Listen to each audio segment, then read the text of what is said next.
longer lead times are really necessary. But to make sure that products are available ahead of a transition, have the supply chains established. They've got a proposed rule, and it's saying, look, you can use up, in the case here, all the 410A inventory, but the caveat is it has to be inventory built or imported before January 1st, 2025. So what they're not doing is reopening new production and imports.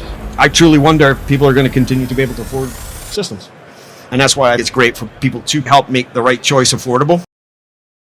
Hey guys, it's Elizabeth at Refrigerant365. I just wrapped up the Refrigerant Rewind episode here live at AHR Expo in Las Vegas. I was joined by an expert panel with Jennifer, Chris, and Eddie, and I'm super excited to share it with you guys. Stay cool. Hello everyone, welcome to the Refrigerant365 podcast, the HVAC podcast that follows cool insights and updates from voices around the world of all backgrounds and experiences. I'm your host, Elizabeth Ortlieb, and today we're joined by this fantastic expert panel. To my left is Jennifer Butsch, the Senior Director of Regulatory Affairs at Copeland. Jennifer, thanks for joining us again. Thank you for the invite. It's always fun. Absolutely. We also have Chris Ford, the Vice President of Regulatory Codes and Environmental Affairs at Bosch Home Comfort Solutions. And also to my right is Eddie McFarlane, Chairman of ACCA and the Chief Learning Officer at ACCA Services. Yes. Okay. And I Googled regulatory committees before I got here, so I'm feeling good. TikTok video, right? And each of them are going to have a different perspective with our look at the refrigerant policy outlook. Jennifer, you're going to have more of like a component and compressor perspective, correct? And then Eddie, you're bringing the contractor perspective, and then Chris, you're doing a systems perspective. Yep. Cool. Do you guys want to introduce yourselves at all, or? Yeah, Sagittarius. Yeah, okay. I think we're good. Okay, so 2025 was quite the wild ride for the world of refrigerants in terms of the cylinder shortage with R454B, EPA reconsidering certain refrigerant rules, and so now we're heading into 2026, and we're really trying to unpack what happened, and there's a whole new set of questions, and so we're really going to be looking at those today in this episode. So let's go ahead and dig in. Yeah. So we're going to start with what's on everyone's mind, which is the R454B cylinder shortage, right? So that was quite a rough year last year for people, and so we were faced with two main challenges, which was the tank shortage and then the supply chain issues. So what really happened? So starting off with a really easy question. Got it. Do you guys want to go first, and then I can pick up the contracting piece? No, I think the big date that we had was January 1st, right? So as an OEM, I had to switch refrigerants that I'm making for residential, light commercial. There's a few other sectors that we converted, but our factories have been producing the lower GWP products for quite a while, but the official deadline, right, was January 1st. So we're a ways into that, over a year now, and I think we're still hangover from some of that, right? There's still inventory, and I think the big what's on everybody's apparent mind now was, you mentioned it, Elizabeth, the TT rule reconsideration. What that is, kind of layman's terms, is the EPA's taking a new look at that regulation. And one of the things I want to quickly dispel is they've got a proposed rule, and it's saying, look, you can use up, in the case here, all the 410A inventory, but the caveat is it has to be inventory built or imported before January 1st, 2025. So what they're not doing is reopening new production and imports. So I think that's one of the key questions we had to rate. But the cylinder shortage is another issue altogether. Yeah. But so, and TT, just to be clear, is, I know, but why didn't you tell other people? Right, thank you. The technology transition rule. So that's the federal law, nailed it, the American Innovation and Manufacturing Act, that drove the regulatory change. Well, I mean, I think that in itself is an interesting thing. There's sort of all different kinds of opinions, and I think the thing that everybody forgets is this was mandated a long time ago. I was joking, I think the other day, that who's EPA certified? Anybody? Just two of us. Awesome. Right? Yeah, that's probably about right. If the same person that comes out to check your EPA card is the one that checks the enforcement on everything else, then we'll be in good shape. But listen, as contractors, it's a you know, I want to hear from Jen first, but as contractors, it was to say it was a wild ride would be an understatement. Yeah. I think Any thoughts on the big deal for the A2Ls is they required a cylinder change, right? You couldn't use the old R410A cylinders, couldn't use the old because of their flammability, right? They had different colors, different safety. It wasn't a pop valve; it was a TMP valve, right? So, yep. Yeah. Any insights from the component side? Well, I mean, from a component side, I think we're ready. We have and had, leading into the January 1st, 2025 transition, components available for 454B and R32. So moving to lower GWP wasn't a problem from the component side. Largely, the OEM equipment was flowing through the channel like it was expected to flow.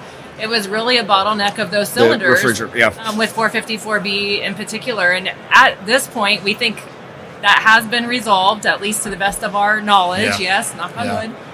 So we don't foresee the same issues going into cooling season this year. And so that's the good news. I think we've worked through it. I knew if we stuck at it long enough, we'd find good news. I know. Leave it to me. I'll bring you good news every day, Eddie. I need it. I need all I can get. Look, it was a perfect storm. And I think it's important for all of us to realize nobody had a good time last year. Nobody. Contractors are sort of at the end of a long tail of decisions and can feel like they're at the bottom of a... This goes out during the daytime, right? I'll watch my language. It feels like we're at the bottom of a large hill where things sort of are acted upon us, and it was easy to feel like this was being done to us. But the reality is, the cylinder manufacturers were scrambling. This was not their plan. The OEMs that were sharing, their supply of refrigerant wasn't part of their plan. And so, I think we can talk about it, but really what we need to do is learn the lesson. Okay, so the transition last time from 410A, it was around for a long time. The transition was sort of like 10 years-ish. And then everybody had the same date, and what happened is we believed it. And everybody switched, and the supply chain just wasn't there. And then somebody had a bad day in the factory, the cylinder factory, and Well, and I think that's an excellent point, that last time we had a 10-year transition period to really understand the forecast, the demand, and it slowly transitioned. It wasn't an overnight switch. And so what made this transition so difficult was that it happened in such a short period of time. Because of the building code challenges leading up to the transition, we didn't have the flow of A2L equipment entering the channel ahead of time. And then the demand, the forecast of what it was going to take to switch overnight was not accurate, which led to this kind of a spike in demand. And then if COVID didn't teach us anything with toilet paper, as soon as someone says anything about shortage, holy cow, if I need one, I'll order go buy five of those, even if I need one. And so bread, milk, refrigerant. Yeah. That's what I get for the snowstorm. But I think the interesting thing is so what did we really learn, right? And I think this isn't an isolated incident, and our industry is regulated, and we don't all like the regulations, but it is what it is. And so I think my whole thing last year was like, look, if you don't like something, I would challenge you to look in the mirror and say, well, were you involved in it? Because most of the people that were involved were, it wasn't necessarily their day job, but it was just a bunch of people trying to figure out how to do it now. And so I think if we sit in our hands again for whatever comes next and just trust that the process is good without verifying, shame on us for having to learn the same lesson twice. Yeah, I'll quickly add, our industry is very resilient, right? We get a lot thrown at us from all areas, but I'll take understatements for 100. Yeah. And I would say, the way we all responded, right? As OEMs, we either overcharged our systems so there wouldn't be enough field charge, or we took our factory gas and repackaged it into aftermarket service cylinders, which we normally don't. We're not in that business typically. Yep. So to try to alleviate the situation, and the contractors, it was very painful for you guys for a while, but we did work. Great. We worked through it, and our industry is very, very resilient. Yeah, and so I think the admonition, I think, for all the contractors there is, we're very used to having established relationships with our vendors, our distributors, our partners. we love the camo hats and the the beanies, but if we have an adversarial relationship where it's like twice a year we argue about pricing, and then if things come indented, then that's going to be really difficult to forecast throughout the chain. And there's an old saying that says what's good for the hive is good for the bee. And we need to understand that we're part of an ecosystem. You can like it or not, but the more we communicate together, like, I don't see another way of avoiding this. Yeah, agree. Jennifer, do you have anything to add to that about lessons learned from the R454VA challenge? Well, I think 2 lessons. I mean, one for regulators and for folks advocating towards regulations, it's that longer lead times are really necessary. Not only for component suppliers to get products to market that then flow through OEM to the distribution channel to the contractor. That does take time, but also to make sure that products are available ahead of a transition, right. So that you have the supply chains established, and so that you have the predictability, and that the forecasting can be a little more predictable, or there's more certainty to be able to do that, right? Yeah. So that's one. But then 2, to the channel, make sure that you are putting in your forecast, like. You have to understand, what have your years past totals been? What do those sales limits look like? What does it mean if it's an installation cutoff date versus a manufacturing cutoff date? And so really looking like forward, having a plan, and having a plan. Absolutely. Best business practice here. And so if we can do that, then hopefully the next transition, if there is one, and there could be, is smoother. And if it's not refrigerant, it'll be efficiency. Like there are more, there's something coming down the pike, right? Yep. Nailed it. Yeah, we talked a little bit about the transitions rule, right? And I'm wondering to you guys, what has been going on with R410A? Who wants to start with that?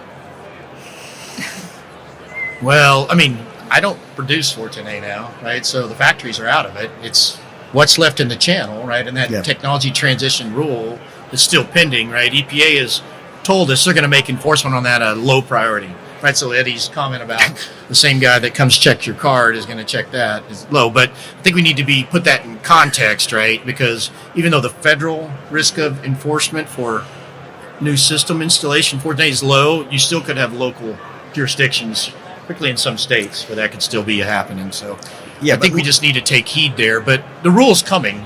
Everything we hear from EPA, the rule's coming. We'll get the indefinite sell-through, so whatever channel is left. But the thing I also want to point out is there was no complete ban on 410A, even after January 1st. Right. You could still use those split systems in replacement applications, and you had 3 years to use self-contained or package units for 3 years. So there was not going to be any hard. It just, the new system install makes it, just gives more opportunity for the contractor to sell. Right? Yeah. I'm just thinking, like, luckily, dealing with local code officials is super easy, and they're just a joy. So this should be fun. Yeah.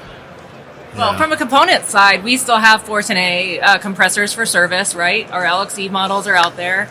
So 410A will be around in the channel for a while. I mean, these products have an average lifetime of 15 to 30 years, depending on if you're talking residential air conditioning to commercial air conditioning. Yep. So that's going to remain.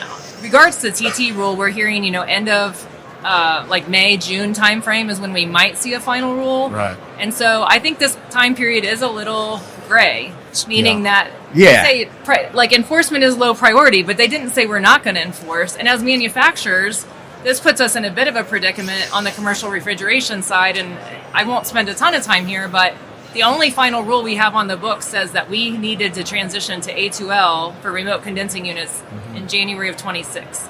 And so that's passed.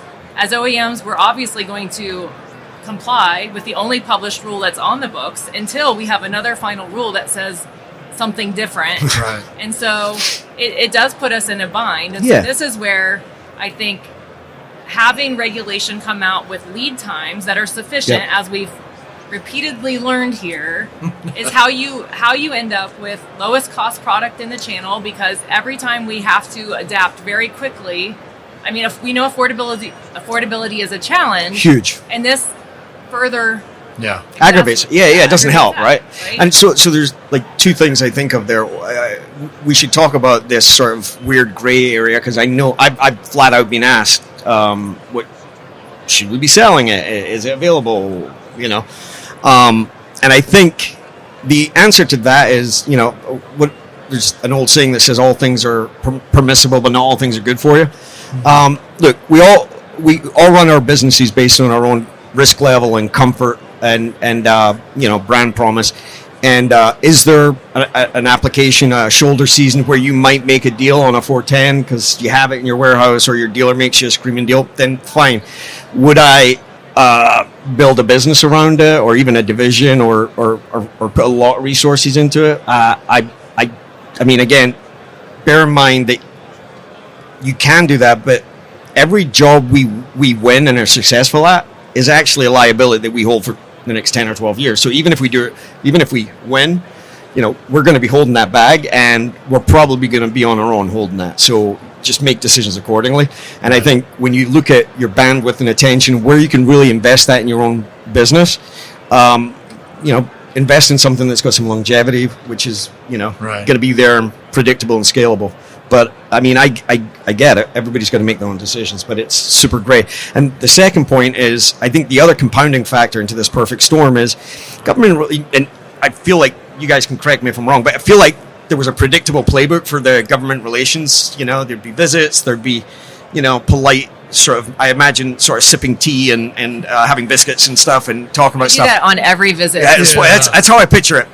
People in lab coats, and you make the decision, but then we really haven't had that predictability. In some cases, I heard it described the administration's bringing a hand grenade to a knife fight, right? And so even with this, it's compounded, and I think we need to factor that in. And again, with any decision you make, just know that it's not written in stone.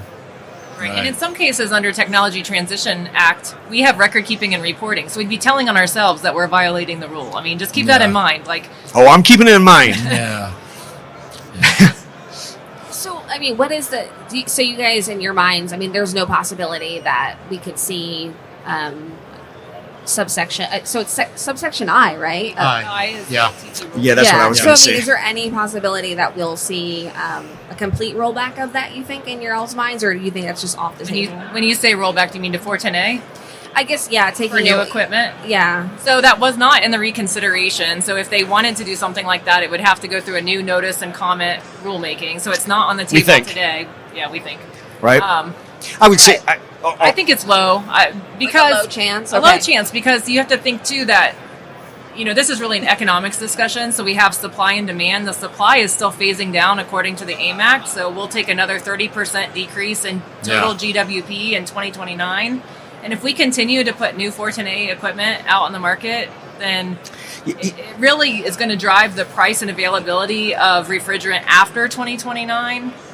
The price through the roof, the availability, there might be pockets of shortage. And so, I mean, look at the history, right? Challenge. Eddie, you can speak to R22, right? I remember it well. Yeah, so some of us been around long.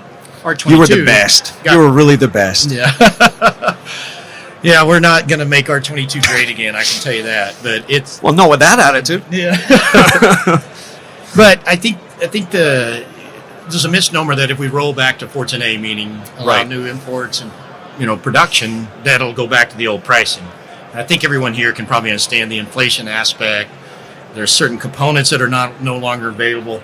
Right, they've been, designated to service, so we'd have to go back through UL safety certification. So it's not like rolling back is going to be a good thing. The hundreds of millions of dollars manufacturers spent retooling factories, right? That's not our problem, but we'd be dumb if we didn't factor that in. And listen, we're in Vegas, so I would never say absolutely zero chance, but honestly, if I was feeling frisky, I'd probably rather take a bet on the roulette table. Probably more predictable, right? Or count cards. I feel like it's such a wild card, and I personally don't want to build any sort of sense of prediction or business or forecast based on something that honestly is just the Wild West and could go away tomorrow when there's other viable alternatives. And as an industry, we've historically continued to move forward. Look, we're still joking about R22, right? This is what we do as contractors. We face complex challenges every day. Very rarely do, what is it? Everyone has a plan until they're punched in the face. I think everybody has a plan until the installers show up, right? And then we have to solve problems. And so this is what we do. And this is just another wrinkle for that. Yeah. Okay, that's thank you guys for that. And I wanted to emphasize a little bit more on the deprioritization point, because I'm not sure if that would totally make sense to everyone. Like, when they say deprioritization, like, when you look at that, what is it? What do you know what it like? Do you mean on the enforcement aspect?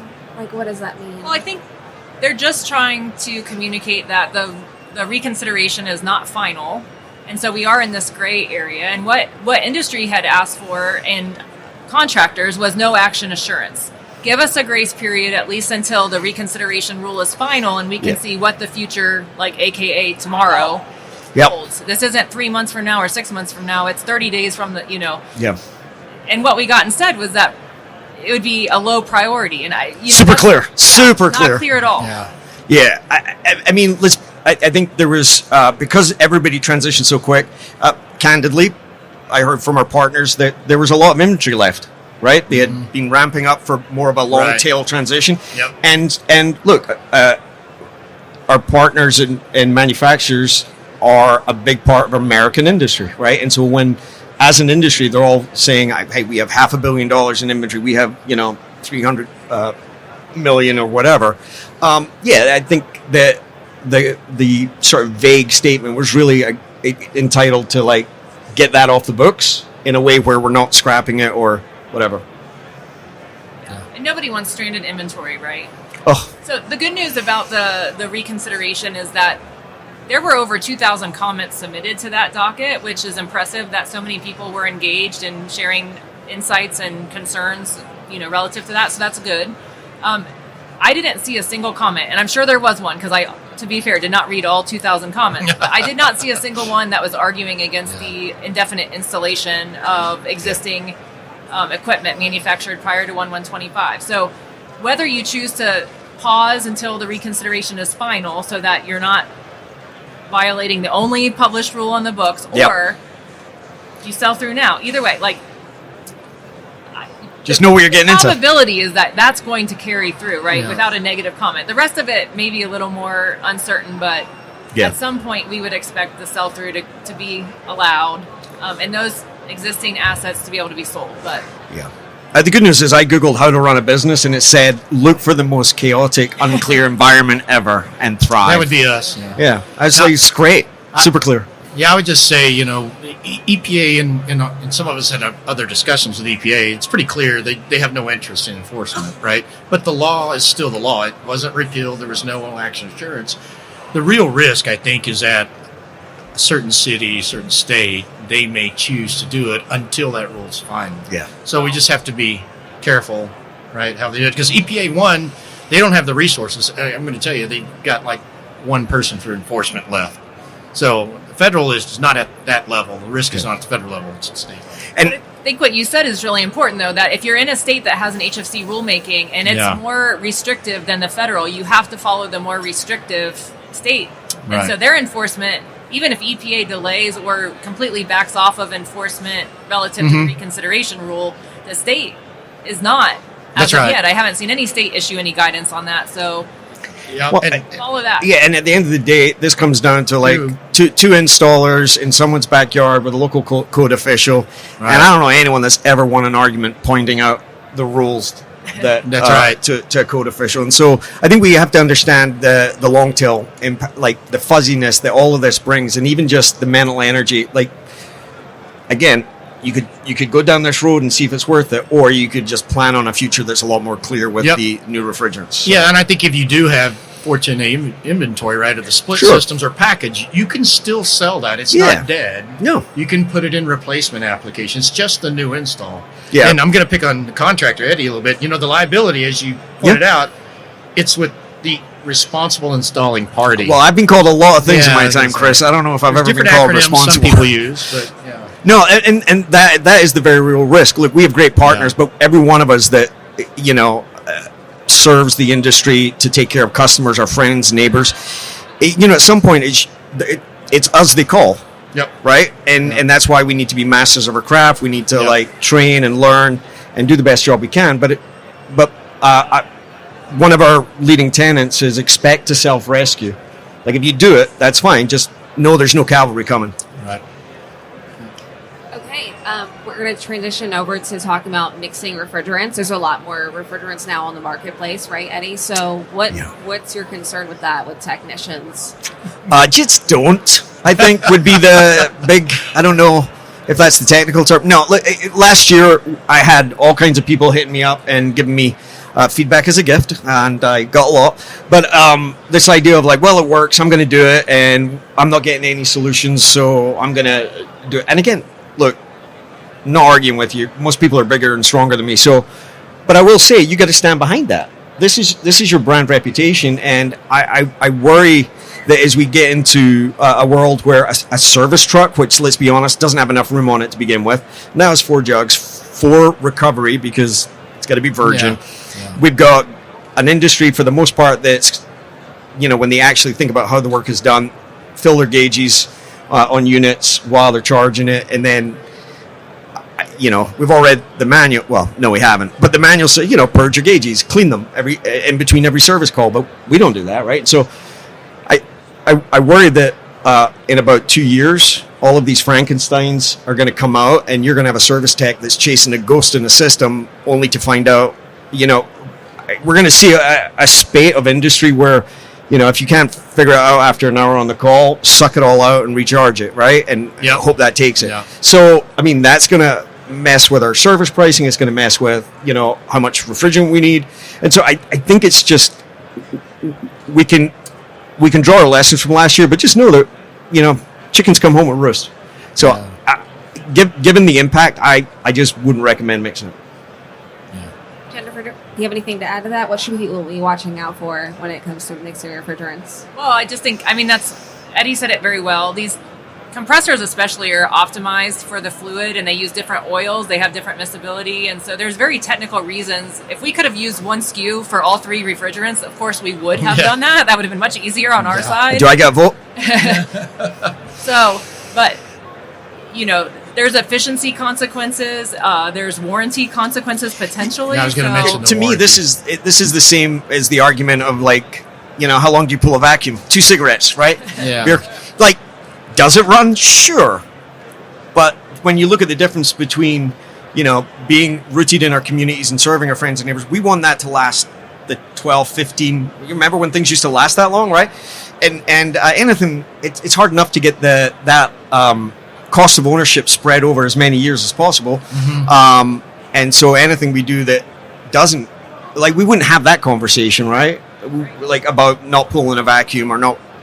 Yeah, yes, can you braze the system without nitrogen? Sure. Is it good? No. Well, do I want it in my house? No. Right? So I think, again, I think the question shouldn't be can we? Because, again, no one's looking over the shoulder. I think it needs to be where can we invest our time and energy together as an industry to forecast a really good future for the men and women that work for us and, our customers, and obviously the entire part of the American economy that's represented here, right? And we're sort of playing around in the margin instead of embracing the future. Yeah, I'll just say on the mixing refrigerants topic, right? Even before the refrigerant change, systems said, getting the charge level correct was super critical. Even a few ounces off could really affect efficiency. Not only is to get the charge critical, but you want to put the right refrigerant in it. So it's not the TXV's fault?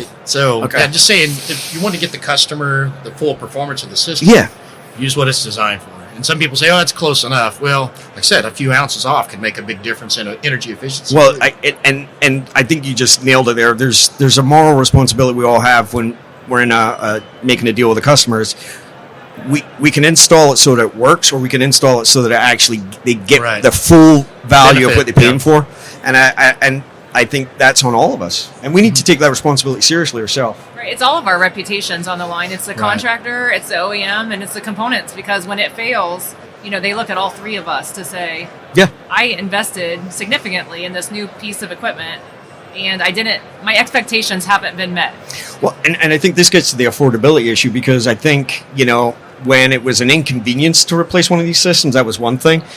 But it is, in most cases, rapidly becoming the largest expense of owning a home, short of, optional kitchen remodels and stuff. But like it used to be, roof was more expensive, and anymore, stuff isn't cheap. Especially if you're trying to build a solid business with, enough margin to give yourself a place in the future and take care of your customers for a long time, right? And so, I think the things we can do to continue to make these as have the longest life possible is honestly that's on all of us. That's right.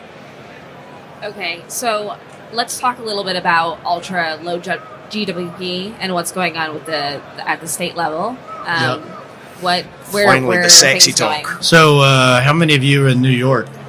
You do business in New York? You can admit it. We're friends. Yeah. One guy. It's pretty good.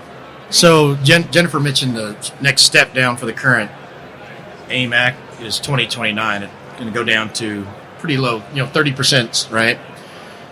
Well, because the act that controls this doesn't have what we call federal preemption, they're free to promulgate their own rules. New York has one such rule, and for certain products, right, VRF's 2029, residential like commercials 2024, it signs a long way. They've set the GWP level at a point where there basically are no legal products available. Like anything greater than 10 GWP on what they call a 20-year scale would not be allowed. I don't have any products. I don't think a lot of OEMs don't have any products. I have I don't. I have nothing. And consequently, there's litigation on that rule that's ongoing. But I think, there's a lot of misnomer in the market. And I hear a lot from the contractors, hey, we're going to propane here in a couple of years. Not true, guys. Not in residential. Like commercial. And at some point, Eddie mentioned it earlier, in those states like New York, if those regulations do stand, we're not going to be putting a ton of propane in the house. It'll most likely be like an air to water, but we're talking multiple code cycles out. And if you understand air to water, right, which, go on. It's a little bit more complex, but you basically have a water loop inside your home, which today you don't, right? You just have refrigerant inside the home. Similar to geothermal type thing. Very similar, geothermal. So there's a lot of hurdles to get there. So, seeing propane in a residential system anytime soon, what I call a, high probability direct system is not going to happen, right? Those charges by code are limited to about 114 grams. Is that what the code limit is? And so an average 3-ton unit system day is 5 to 7 pounds. So propane's not going there soon. Now, are there other blends in the works? I'm not the, refrigerant manufacturer. Spill the beans. Yeah, but they'll get some lower GWP because, again, the AIM's going to drive some of that, right? And it runs through 2035. So the question is, when does that GWP level go lower that we need to switch again? I can tell you as an OEM, that is a contractor, we want it to be as far out as possible. We're not in any hurry to do this again. So. Well, it was so much fun the first time. Yeah. Therapy's going great. How you mentioned because I've heard it too. There's these outlier states. I think Washington State was one I heard, and New York. They have things on the books for 2029. Is that something that you see will vaporize before that time comes, based on actual availability and viability? I think in the case of New York, there's litigation, and the one thing about litigation you can say is it drives uncertainty, right? The certain thing you can say is I was hoping we could get more uncertainty. Unfortunately, but anytime litigation gets involved, you just don't really know how it's going to go. But what I can say is a state could mandate something for which the codes and standards don't allow. Yeah.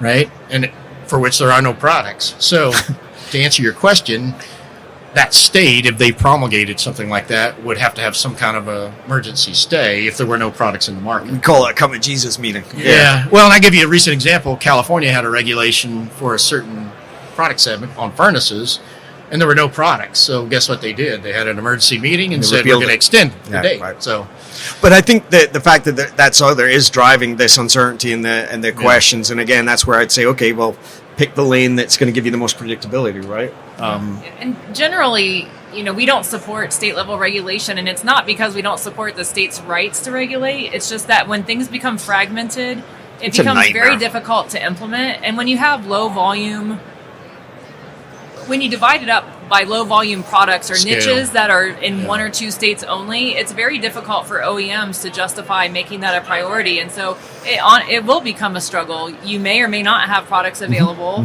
at that point. And so there are challenges there. The good news about New York is they do have a variance process. It's not great news, but for those water heating applications are transitioning in 2027 on the residential side. Right. So, it's coming faster than this litigation might be complete in some cases. What if it's sort of like during Prohibition, we set up a bunch of trucks and we run at midnight over the New York-Pennsylvania line? Who's in? I mean, that's the reality. I mean, if there's a regulation for which there are no products or it adds expense, the market will find a way. Yeah, well, right? I mean, I didn't say any, but I joke, said the market will find a way. Yeah, that's right. I mean, it's the challenge. The challenge is, I'm not worried about the technical stuff. We solve technical problems every day. We might stub our toe a few times, but we figure stuff out. And the propane does. I mean, my buddy says, wait till people find out they've got gas lines in their house, right? So, I'm not really worried about the scary. That's a non-start for us. But I would like to have predictability. Quick question. May I ask a question? Who knew that stuff was coming? In New York and stuff. That was those dates were talked about. There's a bunch of other stuff. This is where I was a couple of years ago. I'm not a joiner. I'm not a lobbyist. In fact, with this accent, I'm sort of trying to stay out of DC right now. But it's coming either way, and we need everybody to lean in and raise their voice. The loudest voice. If your voice isn't there, you can't really get mad at the outcome, right? And so this is where, whether you're a manufacturer, distributor, or contractor, join an organization that has very good point. Very good point. Look, there's usually a bar at these meetings. It's fine, but get involved, and learn. Right? You'll be surprised. I know. Yeah. I'm constantly surprised. Yeah. Jennifer, did you want to talk a little more specifically about what is going on in New York? I know we've been mentioning it, but it's related to Part 494, right? And there was a challenge with AHRI and Hardy, right? And that's going on pretty recently, right? The past month, right? Yeah. So AHRI. Well, when New York released Part 494, they did so last year, and very quickly, I believe it was 11 days later or something, very short order, that after they publicly released it, that rule was taking effect, right? So first of all... It was over Christmas, right? New Year's. It was over Christmas. Yeah. So we talk about the challenges in short-term implementation of a year or two, but in this case it was, days, which made it very difficult, and largely put in place some reclaim requirements on refrigerant that wasn't in the channel, of course, because 11-day lead time doesn't allow anyone time to put, move supply chains. So that was the first struggle. But largely, I think Chris covered this a little bit earlier, was that there were some, I believe, misunderstandings or maybe optimism that we could get some codes and standards changed and different things that are just not reasonable if you understand the process. The process takes years to get codes and standards updated. And so without boring everyone, AHRI and Hardy did bring forward a lawsuit to say that, one, the process wasn't followed to the extent, and that they didn't do some of the economic considerations that they should have done before promulgating this rulemaking. Right. And so that litigation now is being taken up to an appeals court. So the first judge said, well, they have a variance process, just lean on that, essentially. And I'm simplifying this. I appreciate that. Thank you. But now we're going to appeal that decision, and by we, I mean AHRI and Hardy. And so basically, we'll see where that goes. Yeah, I was going to say, basically, they set levels for GWP and are hoping or assuming that OEMs will develop products that meet those. Normally, you don't go around about things. You're here's the products, current technology, let's set a regulation for which technology, there are products in the market. So they're taking a gamble. And I mentioned California recently gambled on that and lost. And so they had to do an emergency stay. So, and the same thing could happen in New York. But Elizabeth, basically what they did is they're like, hey, we want to take the GWP level so low, it limits it to certain refrigerants, naturals like propane or CO2, and a handful of ultra-low refrigerants that are not typically used in the residential light commercial market or VRF market. So they're hoping that we'll get there, but if they know, and that's not good for business, right? It's a great strategy, Yeah, right? not good. And that's why we end up in court. So, Where everybody wins. yeah. And that ties back into the fragmentation comment, right? Yeah. So even if it does hold, it's really not great for New York because you're going to end up with products that will probably only be justified in that state and maybe some very high-end product to sell elsewhere. Yeah. But, it's not going to be as cost-effective. And if No. affordability is a concern, then this just further exaggerates that challenge. Yeah, and I think everybody needs to get involved because Yeah. by the time the die is cast, it's too late, right? And it's then you're figuring stuff out on the fly, and that's never good. Yep. Jennifer, did you want to add anything about California specifically? I know you mentioned that a couple of times, and what is going on there in terms Yeah. of ultra low GWP and. So California was scheduled to have an ultra-low GWP roadmap published January 1st of 2025. We still haven't seen it yet, so it's been significantly delayed. I think the delay, though, is largely related to the fact that they did see what happened in New York and are maybe taking a little bit of a pause. They also have affordability concerns in the state, and so maybe kudos to CARB that they've slowed it down a little bit to really assess the situation. But I do believe we'll see, at least for comment, something come out this year. So we're looking forward to that and seeing what options and what cost assumptions they've built into some of this roadmap. Yep. Assumptions, that's right.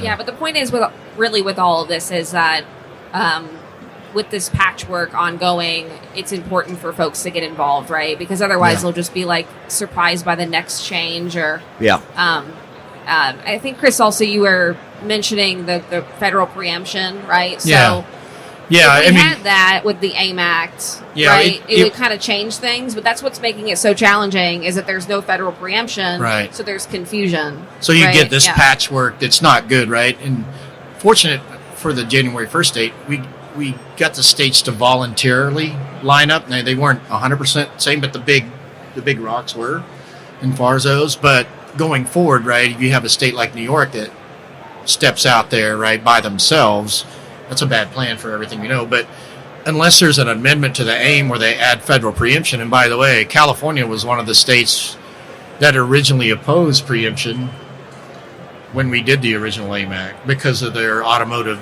CAFE mileage standards. So I think, as OEMs, right, we want maximum scale. We want to be able to sell the product to everyone, keep the price lower, availability, lead time down.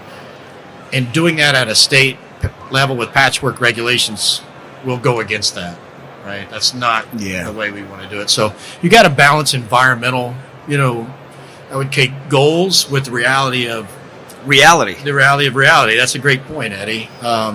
I wish I was taller. Doesn't mean I'm going to be.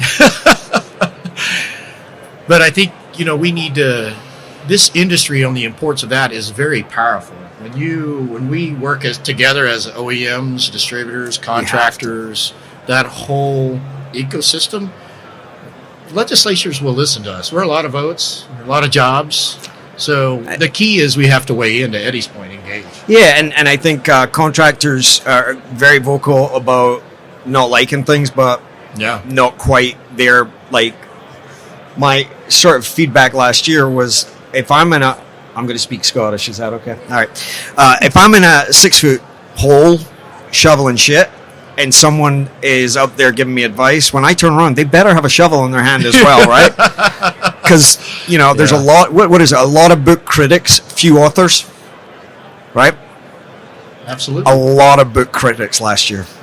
Yep. Yeah, I think we also talked about this as a group, was the fact that a lot of times the pushback is like, oh, these OEMs are doing these changes to the contractor. Why I oughta. And I thought that was like a really good point to reinforce, is like, on the OEM perspective, it's not like you guys just want to make things intentionally difficult for people, right? No, but I do think that and Chris, I think you said it, or maybe Eddie, but this is a balance.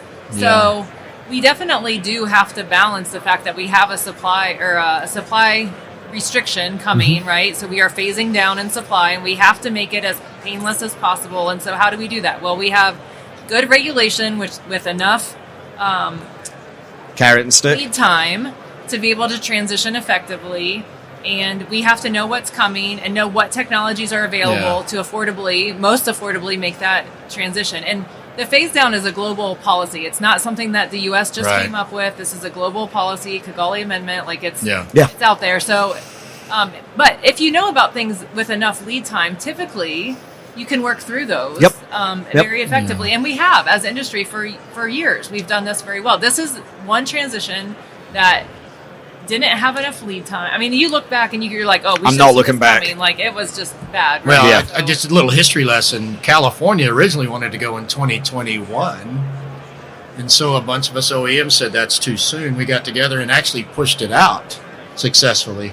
So, for us, right, we have to look at it from a scale, SKU perspective, and when enough states, in this case because there's no federal preemption, say they want to go on a certain date, we have to figure out, hey, does that make sense for us or not? Yeah.